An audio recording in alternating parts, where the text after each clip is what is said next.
Bonjour à tous. Alors ça c'était il y a un peu moins de 3 semaines lors de ma dernière vidéo. Donc on va voir maintenant comment ça a poussé depuis. Bon bah comme un peu partout il a fait extrêmement chaud depuis hein, avec des pointes à 38, 39, 40 degrés.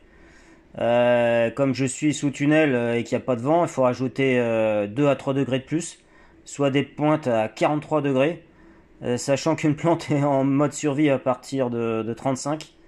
Donc on va voir ce qu'il en est quoi.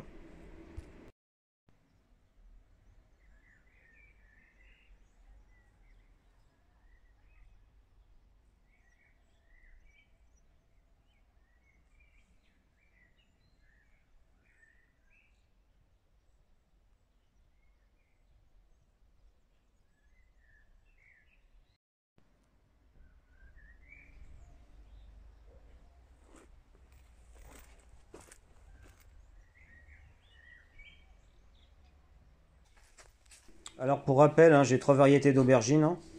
Donc j'ai la variété Barbantane, donc ça c'est la variété Barbantane, celle-là. J'en ai 5 pieds. J'ai aussi la variété Violette Hâtive 5 pieds et Alexandra 5 pieds. Donc ce que j'essaye de voir, c'est la précocité et aussi le fait qu'on puisse la garder le plus longtemps possible en fin de saison. Donc c'est un test entre ces trois variétés.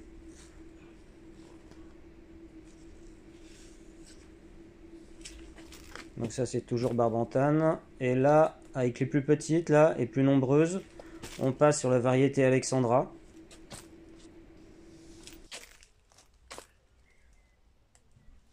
Et maintenant c'est la variété Violette Hâtive.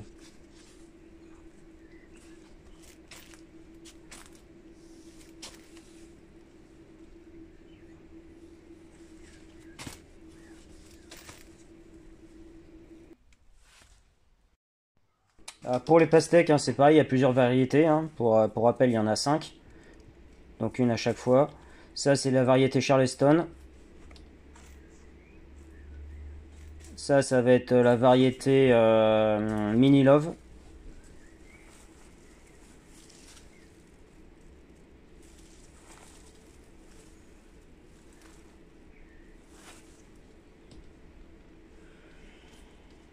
Là, il y a la variété Crimson Sweet. Orange Glow.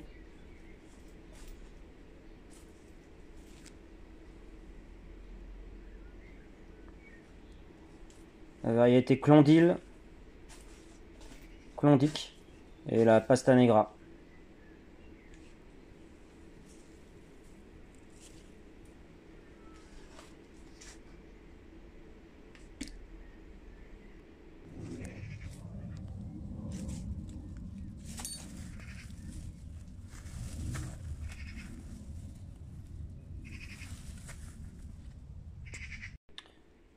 Alors concernant la taille, moi je taille une feuille après le fruit. Même si de toute façon, j'ai jamais vu vraiment de différence entre une taille et une non-taille. Mais bon, je le fais quand même parce que sinon après les pastèques elles s'étalent de partout et il y a trop de feuilles. Donc même si ça n'a pas vraiment de conséquences, au moins ça fait moins de végétation quoi.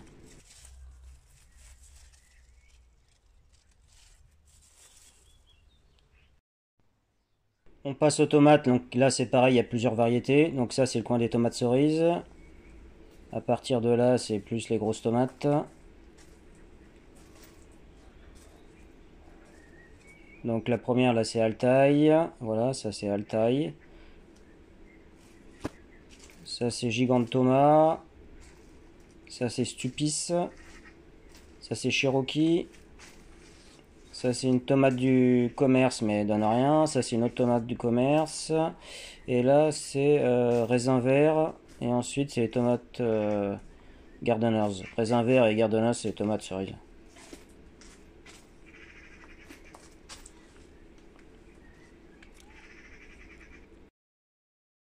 Bah, déjà on peut dire que tout pousse correctement. Sur les tomates, aubergines et pastèques, on est même en avance par rapport aux années précédentes. Même si avec les fortes chaleurs, l'apparition des fleurs femelles sur les pastèques s'est arrêtée. Il y a même eu une dizaine de mini pastèques qui étaient déjà formées qui ont carrément disparu, desséchées par la chaleur. Alors bien sûr, ça pourrait pousser plus vite hein, si j'utilisais du fumier de poule ou de ferme. Mais bon, le problème c'est que j'en ai pas. J'en ai cherché autour de chez moi en biologique, mais j'en ai pas trouvé. Parce que pour vous donner une idée, l'engrais organique que j'utilise à base de guano et de betterave, il tourne en NPK à 6, 7, 8, ce qui est déjà pas mal hein, pour un engrais organique. 6 en azote, 7 en phosphore et 8 en potassium. Quand le fumier de poule, lui, il tourne en NPK à 35, 30, 30. C'est-à-dire 35 en azote, 30 en phosphore et 30 en potassium. Tu m'étonnes que ça pousse bien avec du fumier de poule ou de ferme. Parce que c'est normal, on joue pas dans la même catégorie là. Euh, pour ceux qui voudraient en mettre maintenant, ça c'est une mauvaise idée. Pourquoi? Parce que le problème c'est que maintenant que, par exemple, si on prend les tomates, enfin tout ce qui a des fruits, les légumes frits, le problème c'est que si vous mettez un engrais aussi riche que ça en azote, qui tourne à 35, le risque là c'est que vous fassiez beaucoup de feuillage, parce que l'azote c'est surtout pour les feuilles. Le phosphore c'est surtout pour les racines et le potassium c'est pour surtout les fruits. Donc là, le problème, c'est qu'avec 35 en azote, vous risquez d'avoir trop de feuillage. Donc là, je pense faut mieux pas en mettre maintenant. Il faut mettre ça en fait au début de la culture quand il n'y a pas encore les fruits, quoi. Alors sur les pastèques, les concombres et les melons, vous voyez, il y a du foin qui a été déposé. En fait, c'est pas pour pailler la terre, hein, c'est parce qu'il n'y a pas de terre. En fait, j'ai mis directement une bâche. En fait, c'est pour isoler les fruits de la bâche. Parce que le problème, c'est qu'avec des températures de 35-40, les fruits qui sont posés directement sur de la bâche, ça chauffe. Et donc, bah, le problème, c'est que moi, j'ai peur que les fruits finissent par pourrir. Voilà. Donc, c'est pour ça que je préfère mettre en fait de la paille, en fait, du foin. Ça sert d'isolant, en fait. Mais c'est pas pour pailler, parce que moi, je paille pas, en fait. Ouais, je trouve que le paillage, ça crée des excès d'humidité. Et après, on se retrouve avec des feuilles jaunes par asphyxie des racines. Moi, au début, j'en mettais et puis j'avais trop de problèmes, des feuilles malades, des feuilles jaunes, etc. Donc maintenant, j'ai supprimé tout ça. Alors moi, c'est même l'inverse puisque je rajoute du sable. Déjà, j'en avais ajouté l'année dernière, mais là, j'en ai rajouté encore plus. Donc là, je dois tourner, je pense, à 20, 25, 30% de sable, ce qui est énorme. Et ce qui est dingue, c'est que je n'ai aucune feuille jaune, aucune feuille de malade. Depuis le début, j'en ai enlevé aucune. Parce qu'en fait, comme c'est du sable, donc c'est drainant. Donc dès que j'arrose, en fait, il n'y a pas d'excès d'eau au pied, enfin, au pied de la plante, c'est-à-dire dans les racines. Donc, ce qui fait que il n'y a pas d'asphyxie des racines. L'eau elle descend directement, elle s'écoule directement. Et donc, grâce à ça, bah, on voit il n'y a aucune maladie, quoi. Vous allez le voir, c'est pareil pour tout le reste du jardin où il y a du sable partout. Et vous allez voir qu'il n'y a aucune feuille jaune ni rien. Sauf à un seul endroit, c'est-à-dire pour les betteraves. Et là où il y a des feuilles jaunes et des feuilles malades. Et comme par hasard, c'est le seul endroit où je n'ai pas mis de sable. Et l'avantage du sable aussi, c'est qu'on n'a pas besoin de mettre des quantités astronomiques d'eau. Parce que comme c'est plus drainant, donc forcément l'eau s'écoule plus facilement sur toutes les racines. Donc ce qui fait qu'en fait par rapport à une terre argileuse, on doit mettre beaucoup moins d'eau parce que dès qu'on arrose sur une terre argileuse, en fait, si on regarde bien, l'eau elle reste en surface, elle descend pas en profondeur parce que c'est pas assez drainant, tandis qu'avec le sable, ça descend vraiment très profondément. Donc ça arrose plus profondément avec moins d'eau.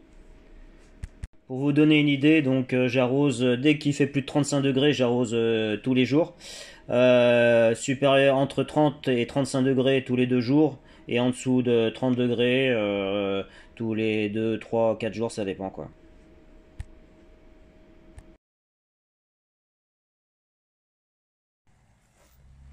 Donc là, on passe aux tomates en extérieur. Donc là, c'est pareil, on retrouve à peu près les mêmes variétés qu'en intérieur. Donc il y a d'Altaï, de la Gigante Tomate, de la Stupis, de la Cherokee. Il y a aussi deux variétés du commerce que j'avais récupérées, les graines. Par contre, il n'y a pas les tomates cerises. Et il y a aussi de la marmande qu'on va voir plus loin.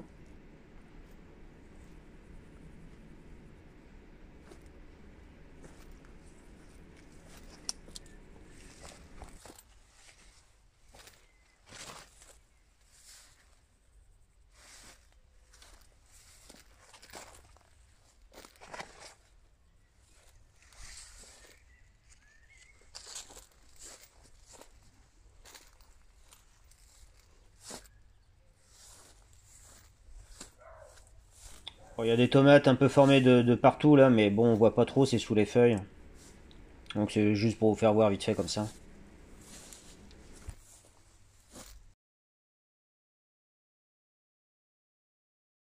Donc on passe à la serre des concombres, melons, poivrons, piments, basilic et persil.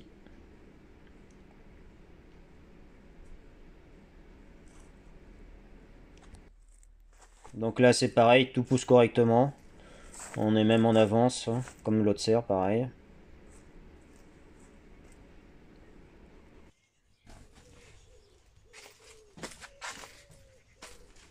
Donc ça c'est des piments, mais c'est une variété un peu plus tardive.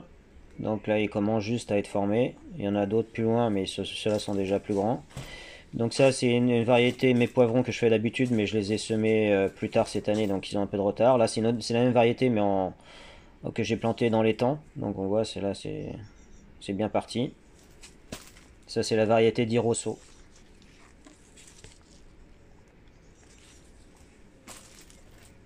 Donc déjà on voit la différence entre un semis un semis qui a été fait à temps et un semis qui a été fait 10 jours après, quoi. On voit un sacré écart. Là ils sont tous formés alors que l'autre, il y a pourtant seulement 10 jours d'écart et ils sont même pas formés.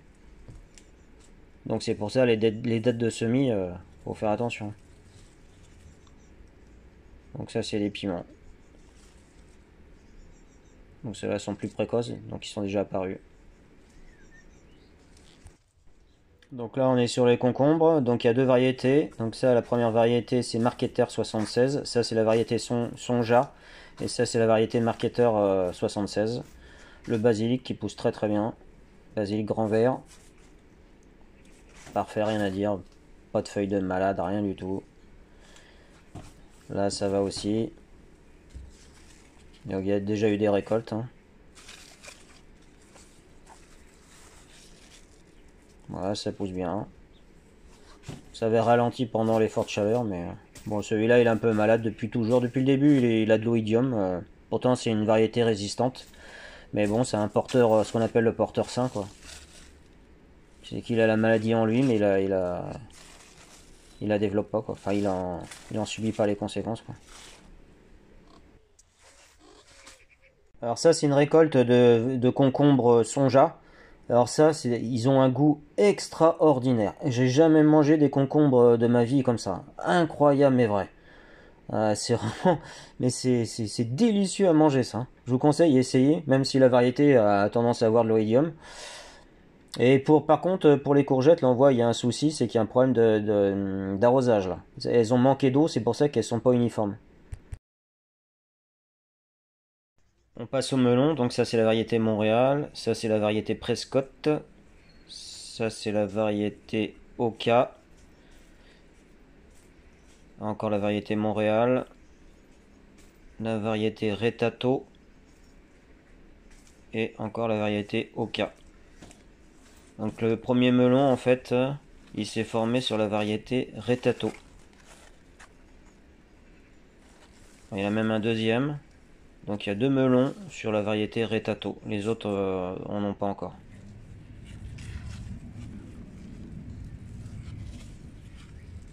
Alors pour la taille, bon, c'est comme la pastèque, hein. Je vais couper juste après une feuille.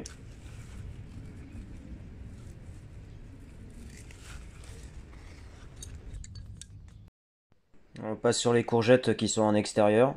Donc là c'est pareil, il y a plusieurs variétés. Il y a la courgette Botti, la courgette Di Faenza, la courgette Romanesco et la courgette Ortolana.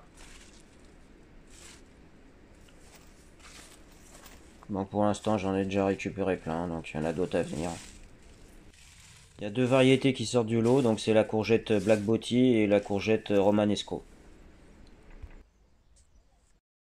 Alors, par rapport à la dernière fois, donc j'ai rajouté de l'ombrage, hein. C'est simplement en fait la bâche verte qui était vendue avec les serres que j'avais gardée et que j'ai remis juste par-dessus en fait la bâche transparente en plastique là.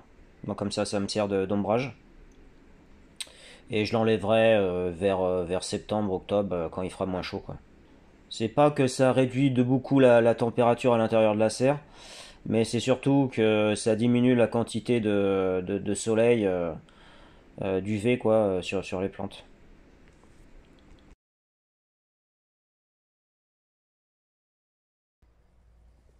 On passe à la serre des choux au Bruxelles, des carottes d'hiver, des radis d'été et des poireaux d'hiver qui seront repiqués plus tard ailleurs. Pour cette serre, j'ai mis un filet anti-insecte à l'entrée et à la sortie de la serre. C'est pour contre la mouche de la carotte, l'altis contre les radis et la lerode contre les choux Bruxelles. Comme ça, il n'y a rien qui rentre, il n'y a rien qui sort. Donc les carottes. Alors c'est une nouvelle variété que je fais là. C'est une variété de carottes d'été. Donc je sais pas exactement, normalement ça doit pousser en 3 mois. Mais bon, je sais pas trop, c'est la première fois que je la fais. Donc on verra bien combien de temps ça va mettre. Alors les choux Bruxelles, donc ça se passe bien.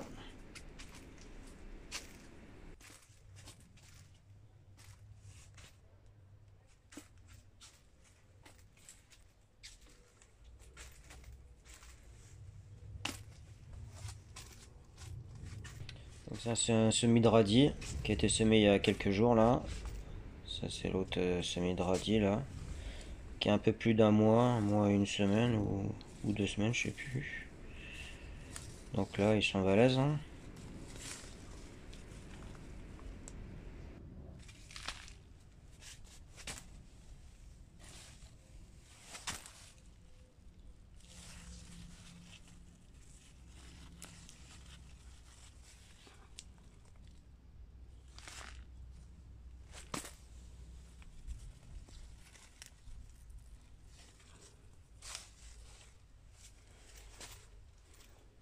On passe aux poireaux d'hiver. Donc là, il y a un peu de retard par rapport à d'habitude, hein. C'est à cause de la chaleur. Les poireaux, il faut mieux les mettre à la mi-ombre. Donc là, c'est une récolte de radis et qu'on vient de voir là. Donc là, je les avais récupérés à un mois pile. Donc on voit, ils poussent très très vite. On passe à la serre. Donc là, c'est porte-graines. Il y a aussi les salades et les betteraves.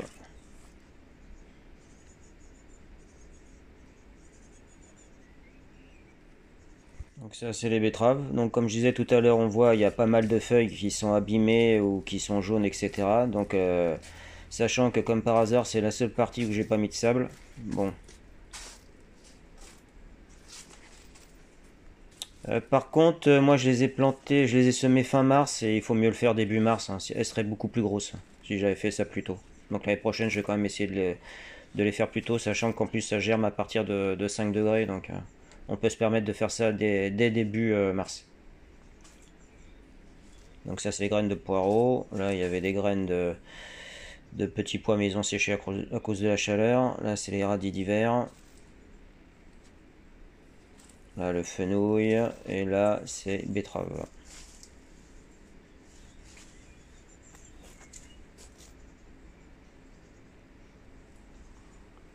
On passe aux salades. Donc ça c'est un semis de salade que j'ai fait il y a pas longtemps. En tout cas j'ai un repiquage de salade que j'ai fait il y a pas longtemps. Donc je les protège des limaces avec les seaux et le voile. Et là c'est les salades. Donc on voit elles sont parfaitement saines. Il n'y a pas de maladie, il n'y a rien.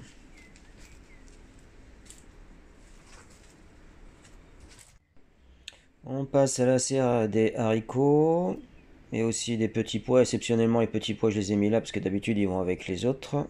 Mais là, comme il fait chaud, je les avais mis à l'ombre. Mais trop à l'ombre, justement. Donc ça, c'est la variété Contender, hein. Donc c'est une variété qui produit pas beaucoup. Donc c'est pour ça que l'année prochaine, je les remettrai pas. Ils sont super bons, mais bon, à chaque fois que je les ai fait, à chaque fois c'était, voilà, il y en avait aussi peu quoi. Bon, bien sûr, j'ai déjà fait des récoltes hein, quand même. On verra ça tout à l'heure, hein. Donc ça, c'est un autre semis de Contender, mais là, j'ai mis un rang de plus. Là, c'est petits pois. Donc là, ils ont un mois là. Donc là, on voit, ils poussent pas correctement parce qu'ils devraient être beaucoup plus grands que ça. La tige, en plus, elle est toute petite. Donc ça veut dire qu'ils vont pas donner grand chose. Ils sont déjà à fleur en plus. Entre les rangs de petits pois, j'ai mis des radis hein, pour faire de l'ombre aux pieds. On verra ce que ça va donner. Donc ouais, ils sont tout petits, ils ont déjà des fleurs, donc c'est mauvais signe ça. Ça veut dire que la plante, elle sent qu'elle va bientôt mourir ou qu'elle n'est pas dans les meilleures conditions et elle se dépêche de faire des graines avant de mourir quoi. Donc c'est sûr que ça va être une récolte de merde.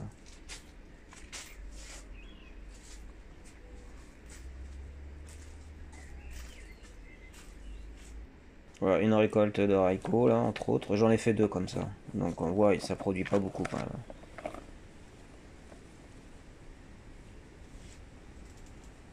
Ouais, pareil, comparaison, voilà ce que j'avais mis l'année dernière, une autre variété, c'est des haricots beurre. On voit que ça a strictement rien à voir quoi. Et pourtant, c'est la même méthode, la même technique, hein, donc c'est pour ça qu'il faut changer de variété des fois. On passe à la serre des petits pois. Bon bah là forcément tout a cramé avec le soleil, donc il ne reste plus grand chose. Là il y avait deux variétés, hein. Ça c'est la variété Kelvedon qui résiste un peu plus à la chaleur. D'ailleurs on voit elle essaye de refaire un peu de verdure là. On va voir ce que ça va donner. Et de l'autre côté téléphone nain. Alors là tout a cramé. Et ça c'est une récolte de téléphone nain là justement. Ouais, ça fait des grosses gousses, hein. Mais le problème c'est qu'ils ont cramé avant de. Ils ont produit juste ça et après ils ont cramé à cause de la chaleur. 40-43 degrés pour les petits pois, c'est beaucoup trop. Ça. Allez, c'est fini. Bye bye, à la prochaine.